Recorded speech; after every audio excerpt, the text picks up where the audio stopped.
Прволигашот Бреера Струмица го представи Антонио Колановски како најново засилување за новата сезона. Искусниот напаѓач во Бреера доаѓа од редовите на Кратовски Силекс. Во својата кариера, 30-годишникот ја започна во Охрид, од каде замена во Металург, Локомотива, Кичевски Напредок, Евромил Горно Лисиче, Царев Двор Отресен, Силекса, Борец, Струга, Прилепска, Победа, Беласица, Шкупи и Гостивар, а после Охридјанецот го носеше дресот на Силекс.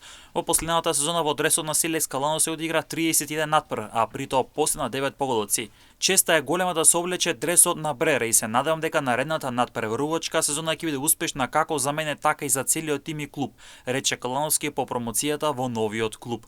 Бреера Струмица ги започна подготовките за новата сезона, ќе се подготвува во Струмица, а главната фаза ќе ја реализира во Банско Бугарија, каде ќе одигра 4 пријателски надпревари против силни противници. Додека пак за новата сезона струмичкиот прволигаш најавува високи амбиции на паѓање на првите 4 места на прволигашката табела и со тоа обезбедување на излез во Европа.